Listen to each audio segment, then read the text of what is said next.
बलिदानीमा आफ्नो जीवन उत्सर्ग गर्नुहुने तमाम शहीदहरूलाई सम्झन चाहन्छु। घाइते साथीहरूलाई सम्झन चाहन्छु जो आज शरीरभरि छर्रा बोकेर घाइते शरीर बोकेर पनि यो देशमा परिवर्तन गरेरै छाड्ने भुटभुटी बोकेर राजनीतिमा लागिरहनु भएको छ। ती सबैलाई एकमुष्ट सम्झन चाहन्छु। राष्ट्रपति एउटा यस्तो साझा मञ्च बन्न सकेको छ जहाँ अहिले अधिकांश गैर राजनीतिक मानिसहरू आइपुगेका छन्। यो एउटा बाध्यता हो, यो रहर थिएन।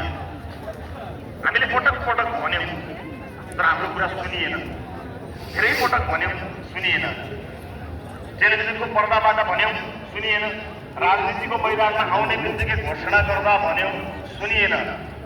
यतिसम्म कि जेलको काल कोठरीबाट पनि भन्यौँ सुनिएन। आज चितवनमा गर्मी छ, थोरै गर्मी छ, तर आजभन्दा 1 वर्ष अगाडि पार्टी स्थापना दिवस मनाइरहेको थियो। तपाईसँग साक्षात्कार गर्ने मसँग कुनै माध्यम थिएन।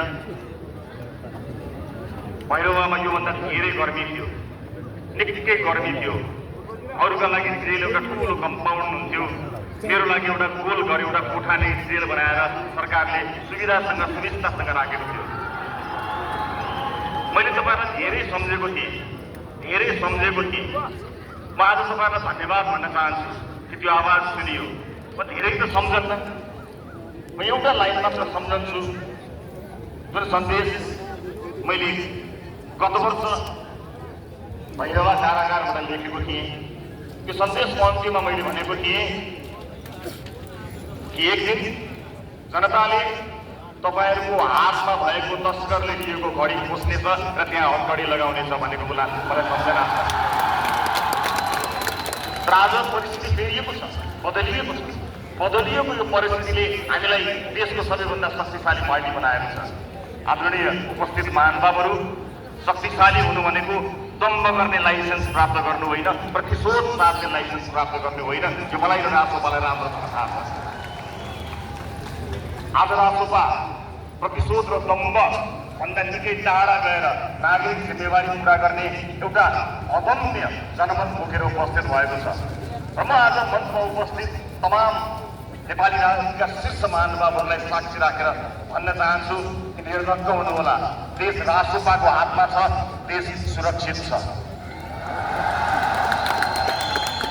लोकतन्त्रका स्थायी मान्यताहरू, शक्ति पृथकीकरणका सिद्धान्तहरू, संविधान, संघीय लोकतान्त्रिक गणतन्त्र, नागरिक हक अधिकार, मानव अधिकारको प्रत्याभूति, समतामूलक समाज, समावेशिता लगायतका थुप्रै उपहार हामीलाई अघिल्लो पुस्ताले र तपाईँहरू जस्ता मूर्धन्य नेतृत्वले दिनुभएको अमूल्य उपहार हो। हामी त्यसको जगेर्ना गर्नेछौँ, त्यसलाई माया गरेर राख्नेछौँ। हामी त्यसबाट बाहिर जाने छैनौँ।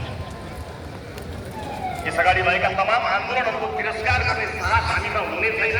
त्यो कदम हामी कदापि चाल्ने छैनौँ। म यहाँ निर्धक्क हुनको लागि अनुरोध गर्न चाहन्छु र राजोपाले त्यो लाइन क्रस गर्दैन। यहाँहरू निर्धक्क भएर यहाँबाट जानुहोला। यहाँ तपाईँ एउटा सानो अनुरोध गर्न चाहन्छु। राष्ट्रिय राजनीतिमा आफ्नो दल मात्र ठिक भएर हुँदैन, राष्ट्रिय राजनीतिमा रहेका सबै दलहरू ठिक हुनुपर्छ। म शुभकामना दिन चाहन्छु। विशेष गरेर दुई शक्तिशाली दल नेपाली कङ्ग्रेस र नेकपा एमालेभित्र कहीँ कतै केही न केही अप्ठ्याराहरू देखिएका छन्। त्यो अप्ठ्यारो त्यो दलको मात्र होइन, त्यो दलको अप्ठ्याराहरू सुल्झिएनन् भने समग्रमा त्यो देशको अप्ठ्यारो पनि बन्न सक्छ। मेरो शुभकामना छ आफ्नो दलभित्रका अप्ठ्याराहरूलाई मिलाउनु होला।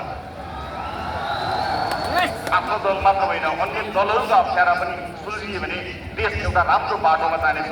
र त्यस सँगसँगै हामीले साझा प्रतिबद्धता पनि गर्नु छ। यस अगाडि राजनीतिक दलहरू प्रतिस्पर्धी भने हामीलाई प्रतिस्पर्धा गर्ने छुट छैन। हाम्रा व्यक्तिगत वैमनस्यताहरू हाम्रा निजी हुनु हुँदैन। त्यो सकिनुपर्छ। कहिले सकिनुपर्छ भने अहिले यहीँबाट सकिनुपर्छ। हामी वैमनस्यता बोकेर बाँच्ने होइन, ठुलो हृदय बोकेर अगाडि बढ्ने राजनीतिक बन्नुपर्नेछ। हामीले एक अर्कालाई जवाफ दिनु पर्दैन, हामीले इतिहासलाई जवाफ दिनुपर्छ। इतिहासका लागि पनि हामीले हाम्रा वैमनस्यहरूलाई तत्काल त्यागेर सहकारीको बाटोमा अगाडि बढ्नुपर्ने आवश्यकता परेको छ। किनकि हाम्रा दम्बहरू, हाम्रा घमण्डहरू, हाम्रा अप्ठ्याराहरू या हाम्रा कुनै पनि कुराहरू ती हाम्रा निजी रहेर देशका रहे देश हितमा तिनको महत्त्व हुन्छ। आज यस ऐतिहासिक अवसरमा म राष्ट्रपा परिवारका सबै साथीहरूलाई केही छोटो जानकारी